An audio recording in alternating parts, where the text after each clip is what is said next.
Un distro-skol digempouez evit ar skolioù vrezhonek.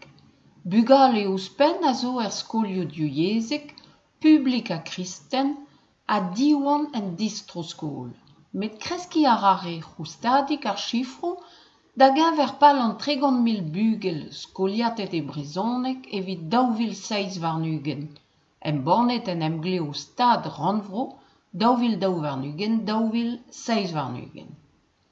Ne vo ket an avezet chifrou klok an niver a skolidi diouezek evit ar blomman a-raok fin miz Gwengolo. Met plegou an distro-skol a c'heller kinnig memes tra. Ar seizvet bloavezh da heul gant ouzhpenn 10 digoradur en distro-skol eo.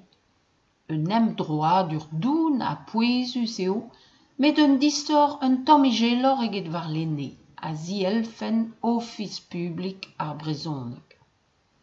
Diouenten a zo bet digoret e c'hentaderez en deskadurez katolik, Santevarzek a Noal Musiliek, hag unan en neilderez, Gregam. Ar bras deus an digoradurioù a gaver er publik.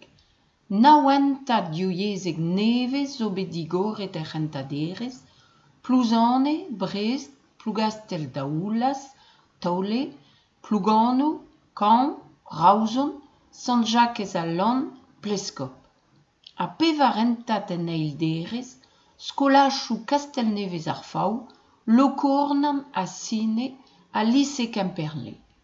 At digoret eo bet ie an entat diouezek e skolach publik Sant-Brieg.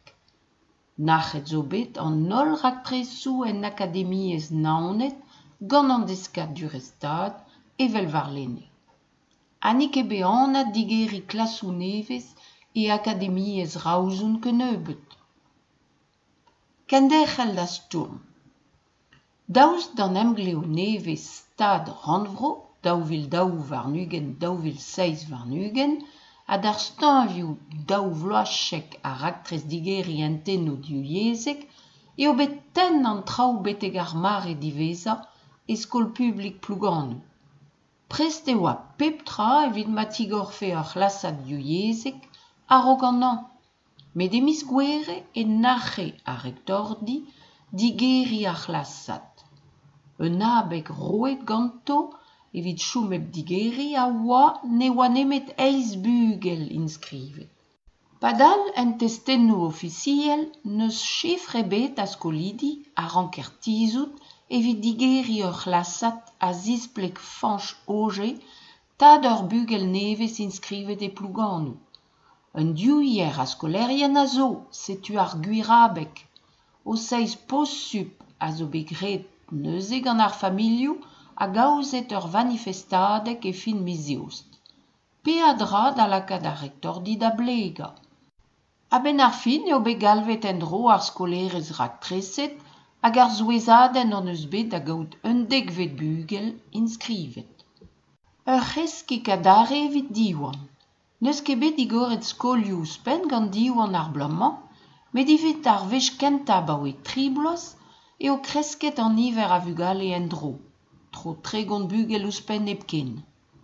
Laket diez eo an bet gant meur a dra e me Gregor Mazo rener diwan. Afer a c'hevradoù chikouret e daouvil seitek en doa diskouezet e oam distabil. An darn vrasa deus ar skolioù diwan a zo e Breizh izel. Setu am laket e gao gant an demografiez ie dre ma zo un digresk a skolidi en un doare hollek. Hag an an daou vloavez Covid, n'an eus ket gellet bruda ur skolioù gant dorioù digor da skouer. Ouzhpenn da ze, zo bet ur reflex surentez gant an dud, inskrivet o deus o bugale ar skol dosta, skol ar vour. Bez emañ diwan o klas dioren varir dermen. Tuta a reio ur c'hargad ur gargadez war an dioren hag ur bodad labour a zo o prederia war ur stan a palioù evit digeri skolioù.